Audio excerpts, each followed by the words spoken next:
সবাইকে রাধে রাধে। হ্যালো বন্ধুরা, আমি বিপন্না। আশা করি সবাই ভালো আছো। আজকের এই ভিডিওটির মাধ্যমে জানবো রাধা অষ্টমী কবে, রাধা অষ্টমীর তারিখ, সময়, পূজার বিধান এবং তাৎপর্য। রাধা অষ্টমী 2025 রাধারানীর ভক্তদের কাছে এটি সবচেয়ে গুরুত্বপূর্ণ উৎসব। এই প্রবন্ধে আমরা এই উৎসবের সাথে সম্পর্কিত সব কিছু নিয়ে আলোচনা করব। রাধা অষ্টমী সারা ভারত জুড়ে পালিত হয় কারণ এটি ভারতের বৃহত্তম উৎসবগুলির মধ্যে একটি।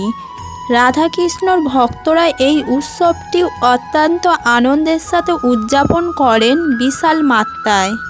রাধারানী হলেন প্রায় সমস্ত ব্রজবাসীর অঞ্চলের, প্রধানত মথুরা, বৃন্দাবন এবং বর্ষার প্রিয় দেবী। প্রতিটি ব্রজবাসী এবং রাধারানীর অন্যান্য ভক্তরা প্রতি বছর এই উৎসবের জন্য অধীর আগ্রহে অপেক্ষা করেন। মানুষ বিশ্বাস করেন যে রাধারানী হলেন দেবী লক্ষ্মীর পুনর্জন্ম, ভগবান বিষ্ণুর স্ত্রী। রাধারানীর অনেক ভক্তের হৃদয়ে এক গুরুত্বপূর্ণ স্থান অধিকার করে আছেন। রাধারানীর প্রতি ভক্তের ভালোবাসা অপরিসীম। রাধা অষ্টমী 2025 তারিখ ও সময়।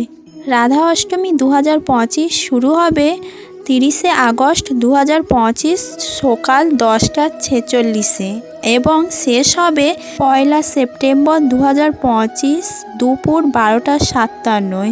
দীর্ঘ ও আনন্দময় জীবনের জন্য ভক্তরা এই সময় উপবাস করতে পারেন।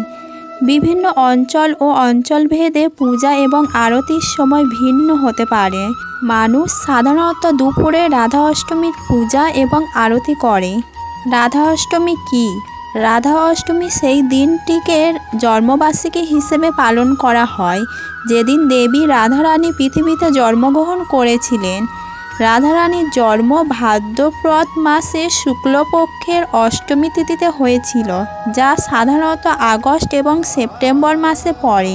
কৃষ্ণ জন্মাষ্টমীর ঠিক 15 দিন পরে রাধা অষ্টমী পড়ে।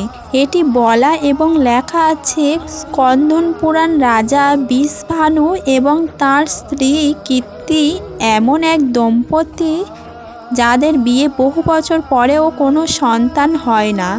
একবার বৃষভানু বর্ষার পুকুরের কাছে রাধারানীকে পদ্মফুলের পাতায় শুয়ে থাকতে দেখে তাকে তার বাড়িতে নিয়ে যান এবং শিশু রাধারানীকে দত্তক নেওয়ার সিদ্ধান্ত নেয়। সেই দিনটি বিবেচনা করা হয়েছিল রাধারানীর জন্মদিন। কথিত আছে যে শিশু শ্রীকৃষ্ণ তার সামনে না আসা পর্যন্ত শিশু রাধারানী তার চোখ খোলেননি।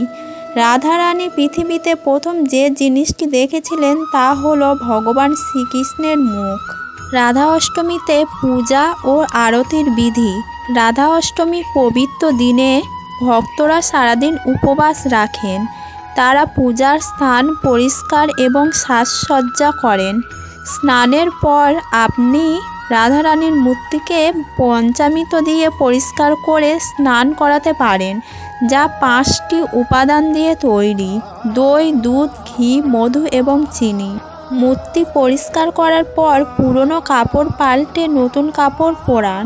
পূজার জন্য ধূপ, পদ্মফুল, রলি, কুমকুম, সিঙ্গার প্রভৃতি পূজা এবং ফল, বিভিন্ন ধরনের খাবার এবং প্রতিমাকে ভোগের জন্য মিষ্টি দিতে পারেন। পুরাণ অনুসারে শ্রীকৃষ্ণের সাথে রাধারানীরও পুজো করা উচিত। স্থানীয় ভক্তদের কথা মতো এবং নিজেরা যেভাবে করে দুপুরে রাধারানীর পূজা করার পর পরামর্শ দেওয়া হয়।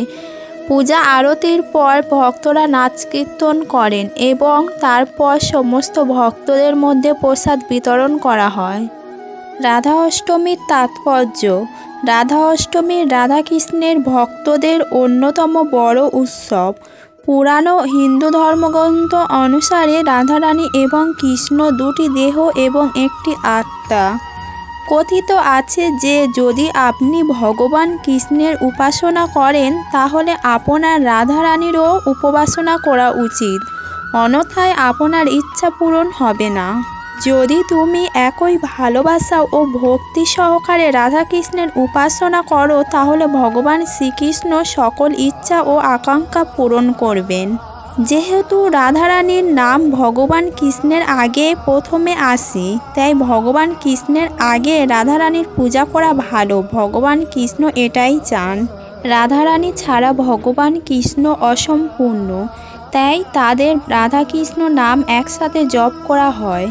যে সমস্ত ভক্তরা শুদ্ধ চিত্তে রাধারানীর পূজা করেন তারা সর্বদা ভগবান কৃষ্ণের আশীর্বাদ পাবেন এবং তাদের জীবন আনন্দ ও সুখে ভরে উঠবে।